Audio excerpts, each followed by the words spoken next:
Awesome. Here we are. Wait, I'm actually gonna do a better. I'll just be sharing this. Okay. Thanks, guys, for joining us, and huge congratulations. This is a very relaxed conversation. It's a bit of a debrief. Um, it's to hear about how you guys work together, how you found the competition, why you entered the competition. We want to know a little bit like about why you chose to work as the three of you. Um, but as a general introduction, tell us a bit about yourselves. Tell us who you are. I mean, we know some of you. We haven't met the man in the middle. Um, but yeah, tell us where you guys met, why you decided on the competition, how you found out about the competition, and I think yeah, the genesis of this project. We'd love to know. Hi everyone, my name is Imaad Kamaldien. I think we all met through the same program called the Go for Gold organization, which is an NGO that looks at students during their high school years who are interested in the built environment. And we kind of met through that program through extra classes and training and leadership development classes. And then became friends through that. And then eventually all ended up at DHK, because DHK is actually one of the partnering companies with this NGO. And then we've all done our internships here and slowly grew together. So yeah, I did my architectural undergrad and postgrad at UCT, along with Aidan as well. I'm at C, as you guys know. Yeah. Awesome. Actually, Ishmael, who helped us start the NowNow, is straight from the Go for Gold program. So we've heard a lot about it from him. He always raves about it. Tell us why. Why did you guys choose to enter the Our Homes competition? Was it your boss pressuring you? Was it did you need the money? Yeah. What was the reason? And then how did you decide because you had met in this Go for Gold program? Or We actually got contacted through Ayanda, through We Collaborate. nice. He sent me an email, said, Tylo, are you keen to form a team? And then I was like, okay, I'll get back to you. And then I think I sent each one of these guys a WhatsApp message. Are you guys keen to do this? And then they were like, yeah, sent them the brief. And then I think within like 5 minutes, they're like, right, this is within our playing field. And then I responded to Yanda and he said, cool, we would gladly partake in the competition, because I feel like we all more or less have done projects within more or less similar context or field with brief, more or less. And then it was just more or less very comfortable for us and felt the right decision to attack a needed brief. Nice. And it's good that you mentioned that I forgot about Ayanda. But Aidan, maybe you can take us, tell us about the process of working with We Collab. He's done, I think, 3 or 4 competitions already with the NowNow, or actually all of them. I'm not even sure. He's always like he's played a really good role in like coaching teams and showing us that like with a bit of coaching how much it can actually change the game. And then tell us, are you guys going to open a studio together one day, or what's the plan? That would be a goal. We'd like to be one day. Nice. Because I feel like because we didn't actually meet as like colleagues, we met as more so friends over the years. That actually made things much easier to work with, because we're actually so used to just helping each other with kits or whatever. Like it's a constant thing. So that's why when approaching this project, it was actually very fluid for us. It was just like another thing we did. It's the random Tuesday. Yeah. Nice. And how was it? Did you work with Ayanda? Did you meet once, twice, or did he how did he help you with the process? So we met with him, I think thrice, 3 calls, Nice. check-ins, and then he also had Henry Comrie give us Oh, a cool. input. So that was good, much needed. to understand his side of how he interpreted the brief, more or less. And I think that was like 2 weeks before final submission, and that helped us shift things around, or our approach to suit more or less. Yeah. Nice. Guys, I'm gonna jump into the actual proposal. I'm going to let you know what the jury's comments were, like in short. I can't remember all of them, and then I'm going to ask you for your comments. The reason the jury enjoyed your proposal is because they thought it was the strongest proposal with regards to like actually dealing with the surrounding context, and also acknowledging the fact that all the like public amenities that one needs, or the shared amenities, are not necessarily, they don't necessarily have to be inside the building that you create, or the block or the precinct that you put forward. But one can actually look at your surroundings to add a lot more value to the proposal. So that was the first comment. A second comment was the fact that you didn't achieve necessarily as much density as some of the proposals. So that was quite interesting. And maybe you can speak to how you came up with your density. Like how did you reach the density? Was there a reason you went for lower density than some of the like 7, 8-story buildings? And then a third proposal was this idea that like you looked at like modular construction, or let's say like partly modular construction, like within a superstructure. The jury found that very interesting. And the last point that I remember from the discussion was the fact that your proposal actually looked forward. It discussed all 4 sites, and the fact that this should be seen as one larger urban vision, maybe drawn from your inspiration from projects that you've seen at DHK. So I don't know if one of you, if you each want to handle one of those points, or how you want to answer it, but those were some of the initial points from the jury discussion, and we'd love to hear how you can respond to those, and if they were correct, and if you have anything else you could say on top of that. I think I can start with the first comment. It's nice to hear that was actually noted or like observed within our proposal, because that is one of the driving factors for not only choosing the specific site that we went with, but for looking at all 3 sites at the same time, as how the GMT site could be a connector or a driver for that integration. And then I think on day 2, when we started looking at the context, we saw some amenities that existed within that block, such as the Hope Exchange and the Ladles of Love Soup Kitchen, which were things that directly linked to the brief, I would say, in terms of that social interaction on the ground floor, and things that will help hold or pushing the direction that we were going with, in terms of not only affordable housing, but collective forms of living. Collective forms of living. And then for the density, we opted to go with a lower density, money, just for the idea of not wanting to create another massive urban block within the city, because I feel like oftentimes that can lead to the building being abandoned or abused over time, being due to high maintenance costs or things like. So we opted for lower density due to maybe the residents themselves also being able to look after the building as well, as something that can self-sustain and grow over time as needed, instead of being on a massive urban block within the city. We just took a different approach to lower the density and see what that outcome could then also be.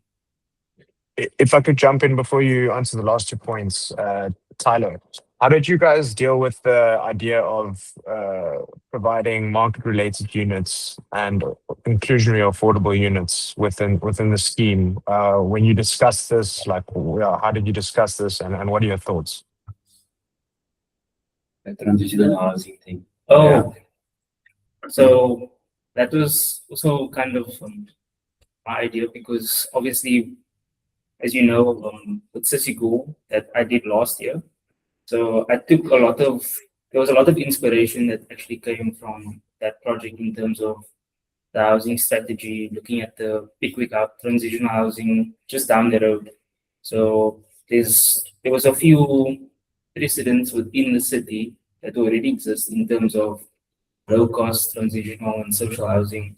So we look towards that as like a precedent that can then also be implemented on the site at a different scale because we were kind of catering towards a similar group of people. So we just worked with that same framework and ideas of these units that could then be adapt and grow over time as people's conditions change over time. Yeah, and I think that also informed our approach to the use of our structure with this modular approach, as there was buildings on the site already. Like we felt that we do not want to demolish these completely and start using that as the base to build up from. And modular timber construction being lighter than conventional methods, is how could we keep that base still the same with a more or less of like a very a band at the bottom that we could just build up from, and then allowing that modular to keep growing from there. What do you think the challenges with your proposal will be in terms of, like, if we take this to the Cape Town government, what parts of the proposal do you think are the most challenging at the moment with regards to implementation? If we were to take it to the city, I feel like they would probably also, as you mentioned, suggest adding more density.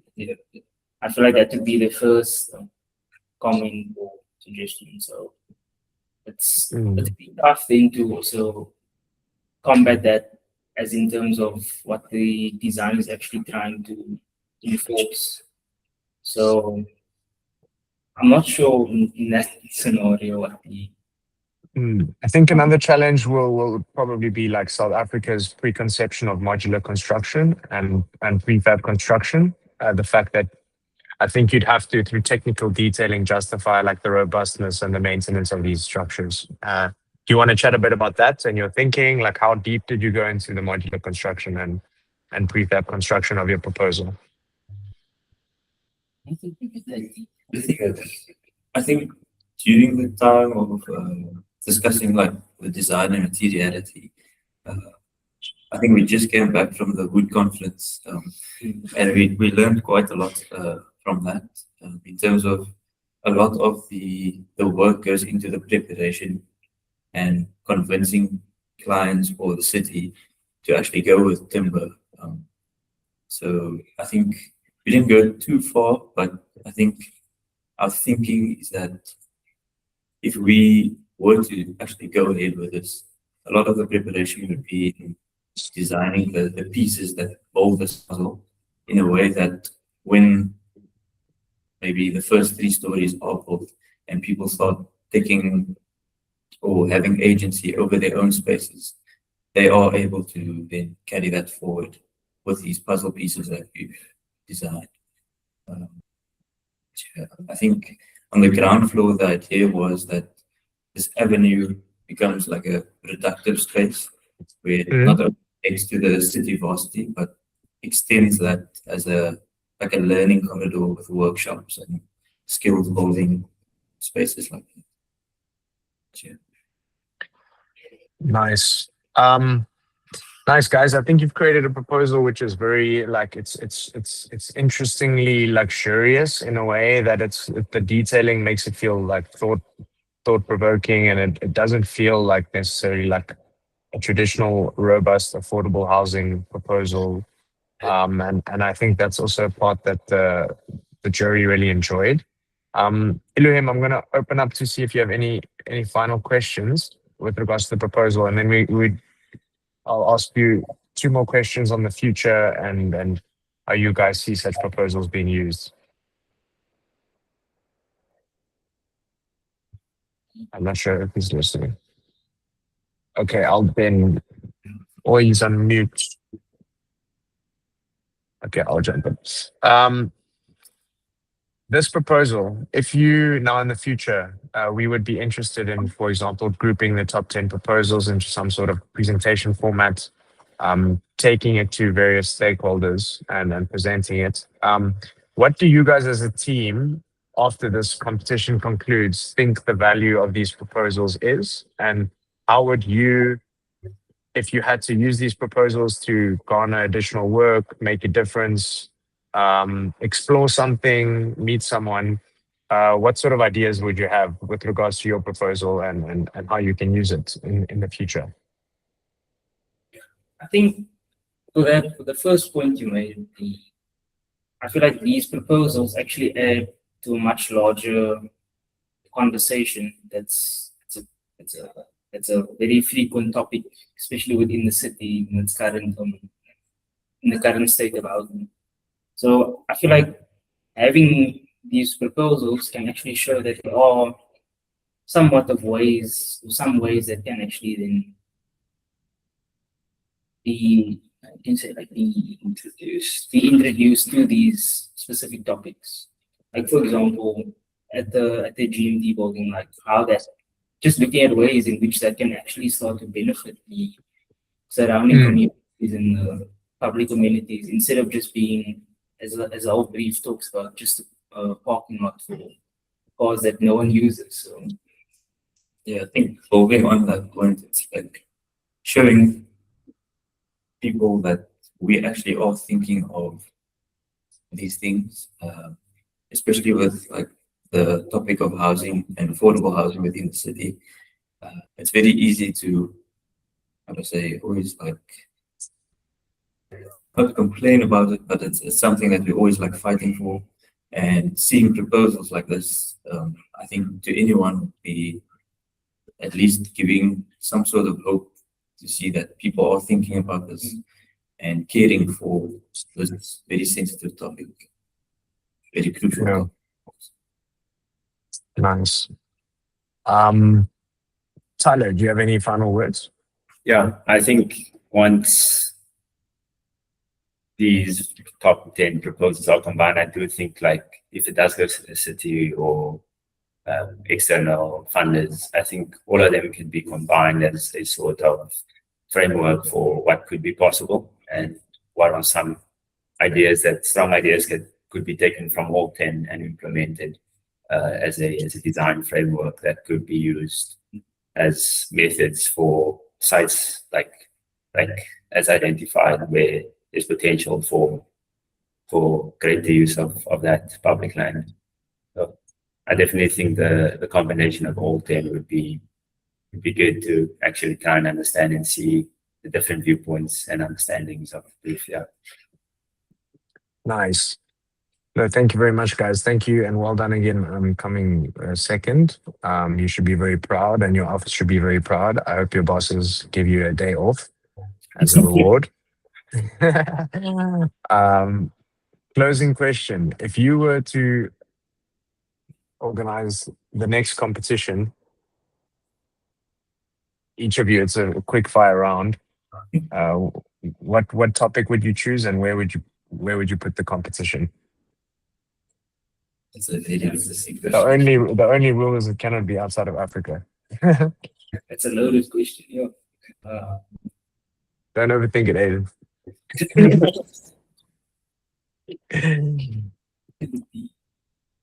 If I were But to the think, thing is, we all have our own interests, so it's gonna be like something. It should be your own interests. If it's all the same, I'd be worried. Or maybe they could tell us another country where would Yeah. you like the competition to be? for me, what do you Yeah. think? Yeah. I think in my undergrad, my final project, we tackled the idea of scarred landscapes. So we kind of mapped all mines, factories along the Greater West Coast into Cape Town, and Cool. how abandoned factories and mines can be regenerated through architecture, and that I think would be. I think I placed my final project in Makassar sand mines, so that I think would be a topic that I would like to tackle if it was another competition. Yeah, Cool. that would Cool. be- I think similarly, I think I would go with the project that I did last year for my thesis, which looked at reciprocal relationships between people and place. So I think if I were to cite it, it would be at the site that I used, which was the Oudemodin Eco Village. And that I think has opportunities for multiple topics for competition, whether it's housing, healthcare, especially with say like mental health care as well. Cool. The history of that side. So I think that would be my competition idea. Nice. Oudemodin. Aidan, take us out of South Africa, bro. Come. Pressure. I can't take it. I haven't been outside of South Africa. Okay, anyway. Mine would actually be Philippines. Philippines. Mainly due to the waste income streams within Philippines. So looking at that, because that was my honors project last year, the final one. As this material waste, like circular economy within Philippines, and people becoming their own architects within the space, like that I found quite interesting. So that would be, I feel like that would also be quite an interesting topic in terms of the competition, where it now looks at the materiality aspect of it, the tectonic aspect more so than the architectural aspect. Would be quite Awesome. That's epic. Guys, thanks. We're gonna close it now because I need to finish this recording. But I just want to say thanks. You guys are all legends. You guys are on your way to the top. Keep going. It's awesome to see young designers this passionate about what they do. We really enjoyed your proposal. We're super proud of you, and you'll all have a free entry to the next competition if you have time for it. We can give you the only sneak peek information is that it's going to be in Johannesburg. Just keep it up, keep working, and I think keep engaging with additional challenges such as this. Like it can only make you better practitioners and let you think beyond just your workplace, which is already an amazing firm. So keep it up. Well done. You should be proud. Yeah. And see you around. Elohim, do you have any final words? I don't know if you're off again or. No, I'm still here. Okay. I mean, no questions, but I just want to commend them because, as I said in the beginning, I think they've been quite consistent. They've been around for a while, especially Tylo and Aidan. Yeah. So congrats, guys. I mean, it shows as well the progress, the growth throughout the years. You see, guys were at C and UCT. So congrats, big up. Yeah. Nice. Yes. Yeah. Just